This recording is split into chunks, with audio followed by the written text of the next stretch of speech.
Okay, so I see some people jumping on. Hey, hey, everybody, come on in. Hello, hello, hello. Hello.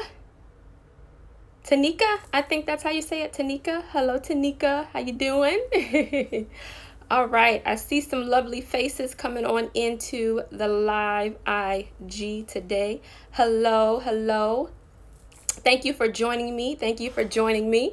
This is segment number 3, I believe. I think this is segment number 3. I've been going live every Wednesday in August to talk about the soul and what I like to call soul talks. So hi. So go ahead, and I'm still getting used to IG Live, so I'm not even sure if you can share these broadcasts while I'm live or not, but surely share this after if you're a replay viewer. Hello, hello, hello.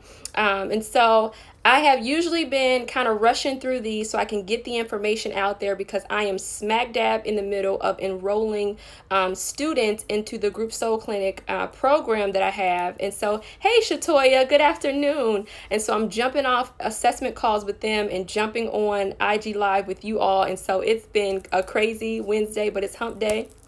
We getting through it. All right, so I'm trying to give time for people to come on in. Hello, Cherie. Hello, hello. Giving time people to come in. Thank you.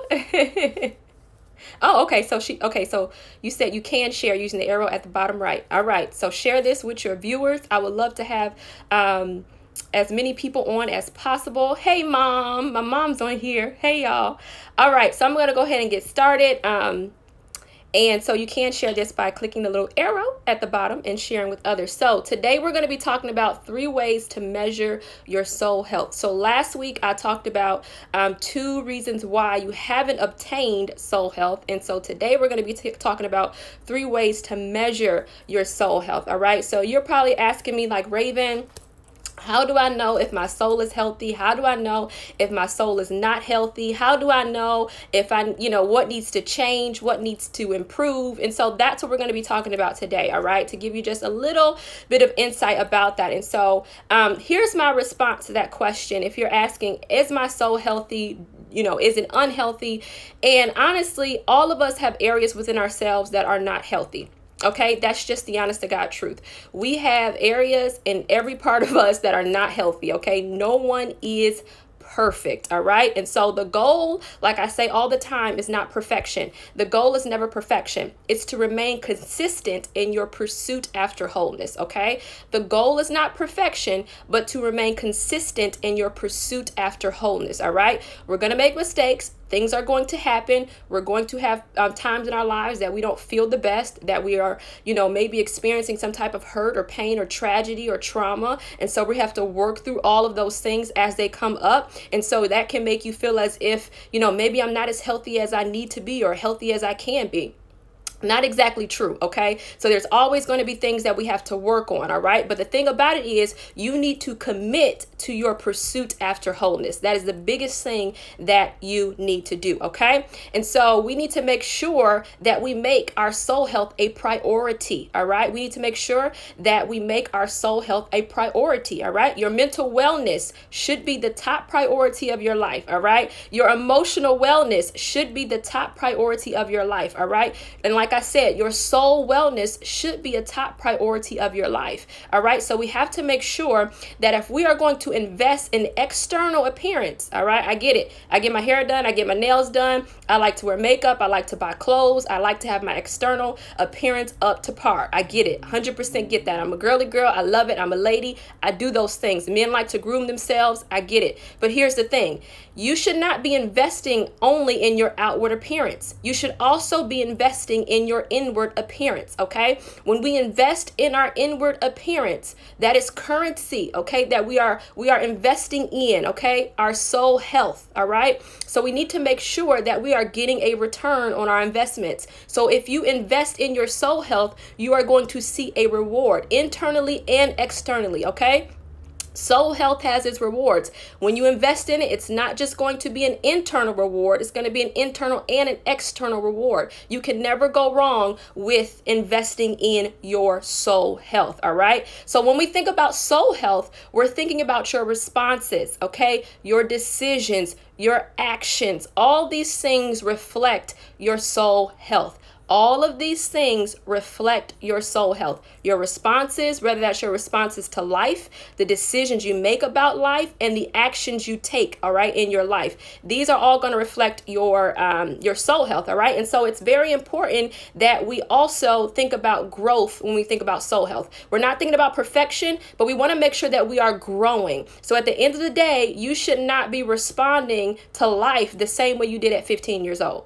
Okay, at 30 years old, you should not be responding to your life or making the same decisions that you made at 15. All right, if that is the case, therefore there's a lack of maturity and a lack of growth, and then we have some bigger issues happening. Okay, and so if you want to measure your soul health and you want to think about soul health in general, you want to think about growth as well. Where have I gone, from 5 years, ago to now?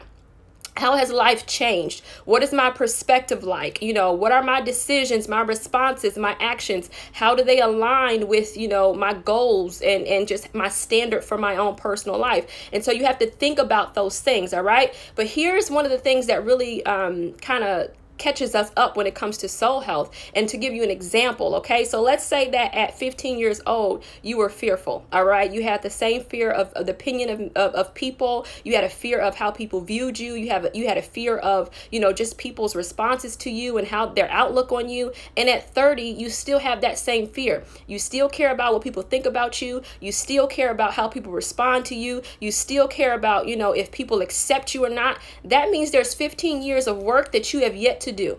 All right. So 15 years of work that you have yet to do. All right. So not only do you have that 15 years from 1 to 15, but now you have additional 15 years of work. So now you have 30 years of work to work through that you never worked through if you still have the same opinions and you still have the same viewpoints as you did at that age. Okay. That means there has been no growth. There's been no transformation. There has been no movement, or you have not evolved in your soul health. Okay, so when you think about the fear, or if you think about fear or the issue of fear, it will affect how you respond to opportunities. So one way to really measure yourself is to think about, how am I responding to opportunities that are given to me? Did I respond to an opportunity the same way that I responded to an opportunity at 25, at 30, at 35, just depending on how old you are? And so some people really struggle with self-sabotage.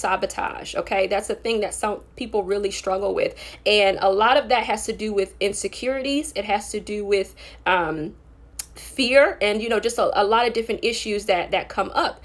And so if you are a person that self-sabotages, more than likely when good opportunities come to you, you're not going to respond well to those opportunities. More than likely, somehow you're going to forfeit the opportunity. You're going to make the opportunity not work for you. Something's going to happen. And so if you're continuously doing that, and you see that last year you did the same thing, and then you got another opportunity that was a good opportunity this year, and you had the same response. Remember, soul health is responses, decisions, and actions that all reflect your soul health, how you respond, how you decide, and how you act. If you are having the same responses to great opportunities as you did 2 years ago, and you're still sabotaging those opportunities, more than likely you're not growing in your soul health. All right.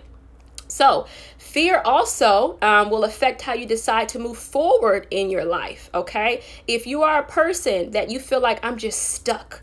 I don't know where to go. I don't know what decisions to make from here. I feel like I've been in this same place over and over again. I feel like I continue to, make a step forward, and I make 2 steps backwards, and I just feel stuck, like there's nothing moving forward. Well, you might have an issue within the soul, and it could be called fear. And so you want to make sure you're working through that. So if you're a person that you feel like, man, I'm just stuck. I don't know where I'm going. I don't know what I'm doing. I don't know, how to move forward from this. And this is something that I talk to my students with in the group soul clinic. I let them know that fear is a prison. It's limiting. Okay. So if you feel like you can't move forward, more than likely you have been imprisoned in the prison of fear. Okay. Fear is controlling your life, and it has walls all around you, and it's not allowing you to move forward. And so you have to check yourself and say, why am I fearful of X, Y, and Z? Why does this continue to come up for me? Why do I actually feel stuck? So these are questions you have to really ask yourself to determine, where is that coming from? And so this is just an example of fear being the issue when it comes to your soul health, okay? So fear will also affect the actions you take towards your future, all right? You can be a person and you feel like, you know what, I have great potential. I know that I want to be a successful person. I know that I'm a woman that, or, woman or man that truly is after, all that is that I am called to do, and, my purpose in life and all those different things. And yet you can't exactly take the actions you need to take to move forward into your future. Maybe that action is school. Maybe that action is taking a risk. Maybe that action is doing something out of your comfort zone. Whatever that action is, fear is probably a stumbling block telling you, nope, you can't do it. Nope, don't take that risk. You're going to fail. Nope, if you become successful, you're going to lose all your friends. Fear begins to speak to us and tell us what we can and cannot do. Fear begins to tell us that, don't make these actions towards your future. You'll never become that thing that you think you will become. You'll never become that person that you've imagined yourself to become. And so fear begins to have a voice, and fear begins to speak. And so if you are a person where you realize that your response to opportunities are like self-sabotage continues to be a thing for you, if you feel like you are stuck and you can't move forward in life, and you just feel like you're in prison, in the jail cell of fear, or if you feel like you are a person that can't seem to take the action necessary or the action needed to move forward in your life and to get to your future, fear could be the reason. And if fear is the reason, that means, and that's a way to measure that your soul is not necessarily healthy, okay? So here's the thing. Fear is a normal reaction for a lot of people, okay? I'm not going to say that fear is something that's just out of the ordinary. However, fear should not steer you, okay? Fear should not steer you, nor should fear really be in your life. But for those that are experiencing that, you have to make sure you're dealing with what's happening behind the scenes, all right? Again, fear is limiting. It's a prison. And that's just one example to give you how to measure your soul health. All right. So I'm going to give you 3 specific ways. And if you're following me, put that in the comments for me. You following me? You're following me? So, as you probably all know, if you've been tuned in before, I love to interact. So I'm looking at your comments as I'm teaching. As I'm doing my little mini teaching, I love to see the comments. But I'm going to give you 3 ways to actually measure your soul health, to give you more insight on how to do this. All right. So here's the thing. These are things that you can take and apply to your own life. It's going to be different for everybody, but you need to be able to say, how can this work for me? All right. All right. So here we go. All right. So number 1, here's the thing, your ability to control your emotions. Okay. So 3 ways to measure your soul health. One way to think about this is, how do I control my emotions? All right. So emotions are feelings or responses. Okay. That's what emotions are. Feelings or responses. Responses to life, responses to something that happened to you, responses to something. Okay. And so emotions are neither good or bad. All right. So that's just one thing to note. Emotions are neither good or bad. They are responses, they are signals, and they are indicators. Okay. Emotions are neither good or bad, but they are responses, they are signals, and they are indicators. All right. So for example, if you get a promotion at work, okay, if you're a person, you're a career person, you feel like you are called to the corporate life, or you're an entrepreneur, or whatever you are, if you work a 9 to 5, if you work part-time, whatever you're doing. All right. So let's just think about this, that you got a promotion. Okay. You got a promotion. You're going to feel the emotion that you're going to get behind that is more than likely joy, excitement, happiness. You're going to feel good about yourself. You're going to feel like, man, I've made it. I've made a step forward. This is awesome. This is great. This is wonderful, right? You're going to be excited. You're going to be like, yes. But then let's just say that someone purposely embarrasses you publicly in front of people. All right, let's contradict that a little bit. Let's say that someone publicly at your job, okay, maybe your boss, maybe your coworker, maybe someone that publicly embarrasses you purposely in front of everybody. You're going to feel angry. Okay, you're gonna have some sadness that's gonna tiptoe up in there. All right, you're gonna be embarrassed. You're gonna feel betrayed. You're gonna feel rejected. Okay, those are responses to the situation. This is an indicator that maybe what just happened to you is traumatic.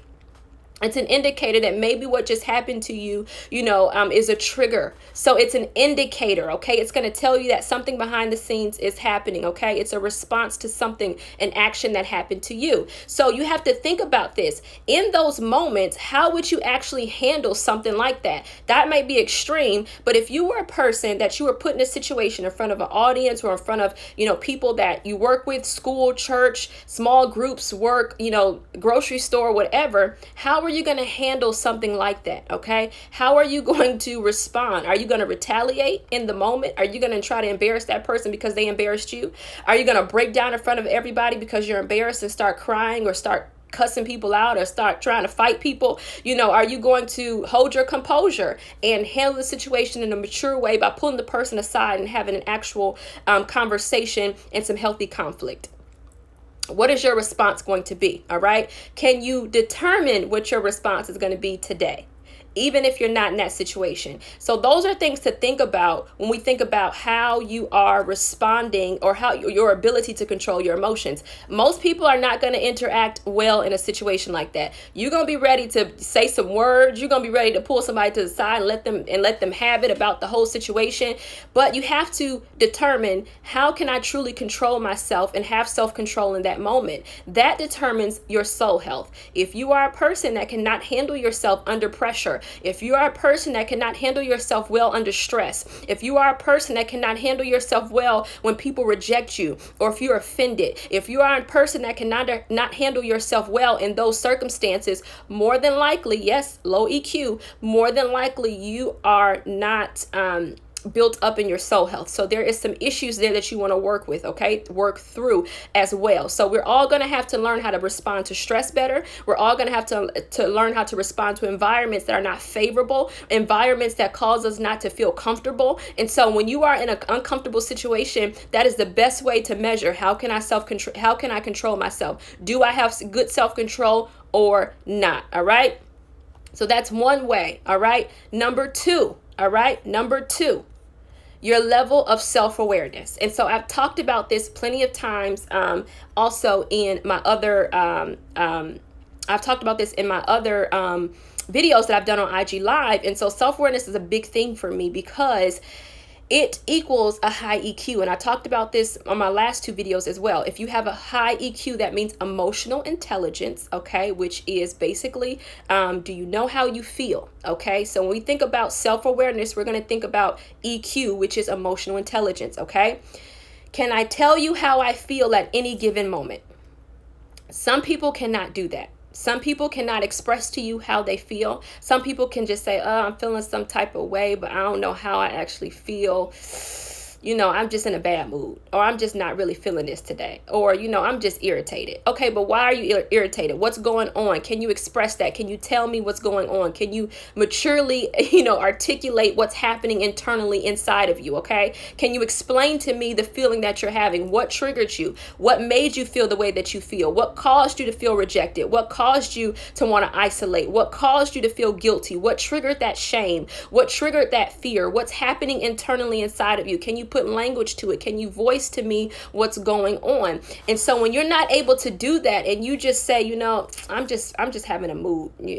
I'm just not feeling it today, or I don't know what's wrong with me. That's not that's not being self-aware. Okay. So if you cannot articulate how you feel, and this is something that I walk through with my students too in the group soul clinic, I am big on teaching my students the importance of self-awareness and being able to put language to how you feel. That is maturity, and that is having a high EQ, which is emotional intelligence. Once again, is being able to state how you feel. Now, you may not be able to give a full synopsis or a full description or a full, rundown of every single emotion, but you need to be able to give something. There should be some type of self-awareness there to be able to say, I feel this way because X, Y, and Z. That's a start, okay? And so if you cannot do that, if you cannot cannot explain or articulate or express how you're feeling or your true feelings. Some people are afraid, and so I'm talking to perfectionists here. Those that are perfectionists, a lot of times you will not open up and tell people how you truly feel. People that deal with perfectionism want to be looked at as if they have it all together. People that deal with perfectionism, and I'm telling you, a lot of people that are in the group soul clinic with me, a lot of my students, a lot of them are dealing with perfectionism and just that mindset, and they are having a serious issue with being vulnerable, being transparent, being open enough to say, I'm having a bad day. I feel this way. My insecurities are getting in the way. I'm not feeling good about myself. I'm not, this or that. This video is a trigger. Hey, friend. Hey, Gabby. So listen, I'm telling you. So, people that are really dealing with perfectionism, listen, you don't want to tell people that you're fearful. You don't want to tell people that you don't got it all together today. You don't want to express the fact that, what, I'm having a bad day and I feel like crap. You don't want to tell people that, I feel like I messed up. I feel like, I feel like you're not a good friend to me today, or I don't feel like I'm being a good friend. I feel neglected. I feel overlooked. I feel, I feel tolerated. I feel like I'm not easy to be loved. All these things are you're scared to voice. And you're scared to be open about because you're afraid of what people are going to view you as. And so when you deal with perfectionism, a lot of that is dealing with a lot of rejection. You've probably experienced a lot of rejection in your life. And so that probably stems all the way back to childhood. You got to think about elementary school. You got to think about what happened in high school. You got to think about what happened in your home with other siblings, with your cousins, your mother and father. You got to think about all these things. And so it's not just today, it's your history. Okay, it's not just today, it's your history. And so that's when you're dealing with perfectionism. And so perfectionism is a big stumbling block to self-awareness because you want to have it all together all the time. And it's just impossible. It's impossible. And so you're probably one of those people that are like, I can't truly be myself, or I've never really truly shown anybody the real me. Listen, I've been there, done that, gone through it, and it doesn't yield you any good results. Okay, period. It doesn't yield you any good results. And so it's important that you work through that if that's one of the things that you're dealing with. And so that's another way to measure your soul health. Okay, that's another way to gauge where you are when it comes to your soul health. All right. And so let's think about this last thing. Number 3. All right. How do you actually process your thoughts and your feelings? All right. So we talked about how to control your emotions. All right. We talked about your level of self-awareness. But now we got to think about how am I actually processing my thoughts and my feelings? All right. How do I actually process how I feel? All right. Do you retreat and isolate yourself when you're triggered? That's a question. Okay. Do you retreat and isolate yourself when you are triggered? Okay, is your trigger to work?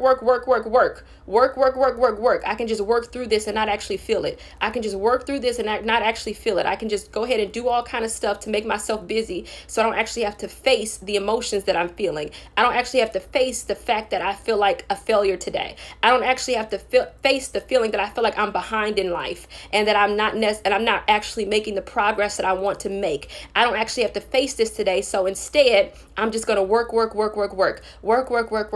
Okay, that's an issue. All right, that's not healthy in any context. Okay.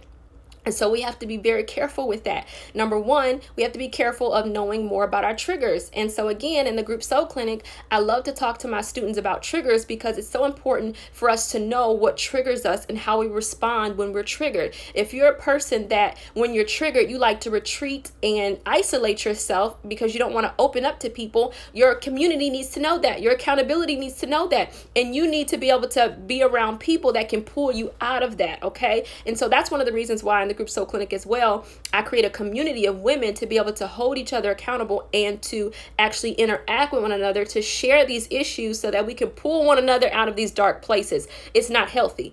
Number 2, if you're a person that tries to work and busy yourself instead of facing what's happening in you, I guarantee you when you're triggered, you're going to explode, okay? Because there's going to be so much that has not been worked through. When you are triggered, you probably have very explosive responses. You probably have deep crying, like there's probably some type of crying spells that you go through. There's some type of expressive emotion that comes out in a very expressive way, okay? Whether that's anger, whether that's sadness, whether that's days laying in the bed, whether that's, verbally, whether that's whatever, I'm pretty sure that's going to happen at some point, or that's probably your normal response. After so much of that, the body can only handle so much of that, and there needs to be something that comes out. And so all of that's going to explode at one time. All right.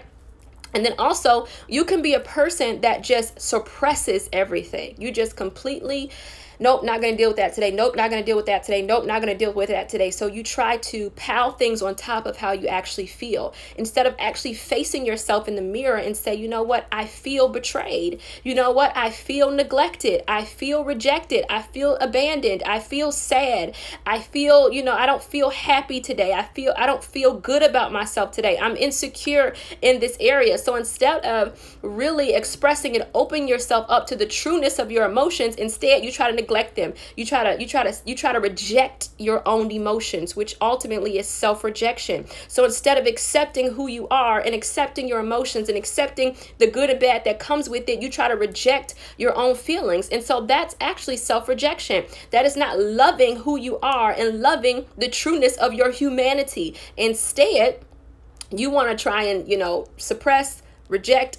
I don't want to deal with it. I'm not going to deal with it. I'm just going to leave it to, I'm just going to try to push it down, not, not think about it, out of sight, out of mind type of thing. But when you reject your feelings and you reject your emotions, you're actually rejecting yourself. Okay. That says a lot about how you view yourself. And it says a lot about if you actually love and accept who you are and the ugly that comes with humanity. Okay. So listen, we are human and we are all going to have issues. That is something that we can never take away. Okay. And so you have to be okay with the fact that you're going to have ugly days. You're going to have bad days, and you're going to have good days that are beautiful, but you cannot accept one over the other. You have to be willing to look in the mirror and say, you know what? I am imperfect and my imperfections are okay. All right. And so when you can do that, that says a lot about your soul health. All right. So just to kind of repeat some of the things that I talked about today, and 3 ways to measure your soul health is number 1 way is to determine and to kind of measure how you control your emotions. Okay. Number 2, your level of self-awareness. And like I said, self-awareness ties into EQ, which is emotional intelligence. Okay. And then you have number 3, how you actually process your thoughts and your feelings. So, you have emotions, you have responses to certain things that happen in your life. And so are you aware of what's happening internally inside of you? And are you processing those things healthily? Okay. And so those are 3 ways. Okay. 3 ways that you can measure your soul health. And so if you want to dive deeper into that, I would love to help you dive deeper into that. I'm currently enrolling in my group program called the Group Soul Clinic, and applications are due this Friday. And so if you want to go ahead and submit your application and schedule you a soul assessment so we can talk about the program and talk about if you're a good fit for the program, I would love to have you a part of the program. I truly love working with women, specifically career women, whether you're a 9-to-5 girl or you're an entrepreneur that's building, or if you're a student. I love to work with you and to help you really work through these areas so that your emotional past does not continue to hinder and affect your future. Okay. And so I would love to partner with you if that's something that you want to do. The link is in the bio. So you can go ahead and jump off of here when we're done and click the link in the bio. So I will be back next Wednesday to talk about 3 keys to self-awareness, to give you a little bit more information about self-awareness and how to become more self-aware. Do me a favor and share this to your stories. I love to impact as many people as possible with this message. And so even though it's a very short video, I believe that, the information on here is helpful to those that are really pursuing wholeness and pursuing their soul health. So go ahead and share this with your audiences, tag them in it, love it, love it, love it, love it, love it, replay it, all that good stuff. So I love to hang with y'all on Wednesdays. And like I said, I would love to hang with y'all longer. I'm smack dab in the middle of enrolling into the Group Soul Clinic. And so literally after here at 2 p.m., I have a soul assessment. So I have to jump off of here and go right on to my appointment, but I wanted to spend, at least 30 minutes with you all. So once I jump off of this, I would love to have your comments in once I post this to my page. What were your takeaways? What did you enjoy? What hit home for you? I love to see and hear feedback. So please comment on the video once I post it on my page. And so I will see y'all next week, Wednesday at the same time. Talk to y'all soon.